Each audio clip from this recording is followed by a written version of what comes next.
So Will, we've had a couple of days to reflect on the Sutton game. What were your thoughts on that one? The second half was positive, I thought. I think the first half it took us a bit of time to get into the game. We looked a little bit nervy. I think that was due to sort of what's been going on, the results. But then we grew into the game in the second half. I thought we dominated, so that's a real positive to sort of take into the next few games, knowing that they're going to be up there in the playoffs, and we dominated and really should have got something from the game.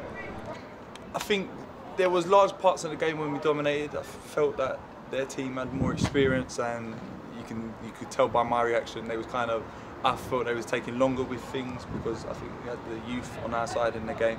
They had a lot more experience, but I think there's positives to take from it because they are a team that are normally in and around it. So if we can do it to teams like that for 45 minutes, we can go on and push for 90 minutes against other teams. Can you put your finger on what really changed the first half to the second half? I think we pressed a little bit higher up the pitch, especially as like a back three. We were a lot higher. So when they were clearing the ball, we were ready to sort of pounce and get it back on the attack. I think we were just playing higher up the pitch in general. Yeah. I think it was just good coaching points. When we come back in, obviously that's what we use half time for. Use it to sort of reflect on the first half, and I think it was a good coaching point, simple, easy to sort of implement when we went back out there. So I think probably just the coaching points really. And you spoke about the back three there. How are you finding that as opposed to a back four? Yeah, I quite like a back three. When I came in last season on loan, we played a back three, and I enjoyed playing it. I quite like the system. It feels quite secure, but it's not too defensive as well.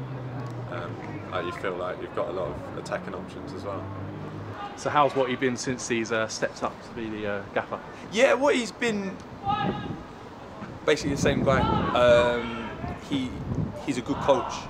He knows his football inside and out. So the way he thinks about it is sort of the way most people think about football, but it's with a good understanding. So he's not gone about it any differently.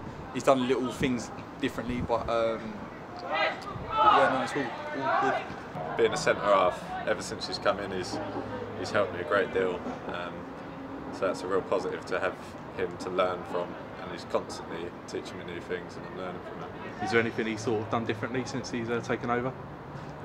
We sort of carried on the same sort of principles we had before, because I think we were playing well in some games, and the games we were playing well, we weren't sort of taking advantage of, and we'd lose. But I think the two games we've won, we've actually not played that great. But he's sort of implemented the same sort of systems that Joe did. But we just need to start turning losses into wins and carry on performing well, like second half against Sutton. So the Mason fans sort of know him as sort of quite an angry guy, I suppose, really, from his playing time here. What's he like in the training room? Oh, it's completely. I think it's the voice. I think the voice gives him a sort of an angry effect, but no, he's a really nice guy. On the pitch, that's how he's competitive, wants to win, so that's how he's sort of, when he's shouting, he's portrayed. But when he's behind doors and he's going through coaching points, which pulled me to the side to him, we've had good conversations about it. He's a really nice guy, but when it's time to sort of get on that pitch, then it's a different side to him, which everyone. I think he's stayed to what he was as an assistant. He's there to guide us, but when something has to be said, he will say it. Yeah. And how's Craig Brewster been? Yeah, really good as well. I know he's good pals with Watty, so it's been good to have him in and implement his ideas on the team as well. Just experience. His approach is a bit different to what he's more of a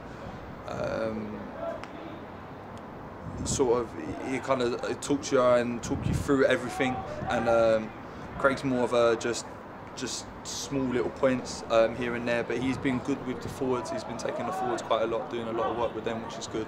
And then what he's been kind of been doing work with the sort of the defenders and sort of the more defensive midfield players, so he's working really well. Does it affect you as a playing staff, really, not knowing and the sort of the uncertainty with the manager situation? It's not, obviously not the most ideal situation, but as players you just need to focus on your game, and as a team we need to pull together. start coming up with performances and results. I wouldn't say consciously it does. I think people try to sort of try and block it out, and it is everyone here has known Jay for such a long time, and it's kind of it's a bit surreal when he's not here on a day-to-day basis. So I don't think people consciously take note of it, but I think it can sort of affect people subconsciously. So hopefully we can start that tomorrow at Salford. What sort of game are you expecting there?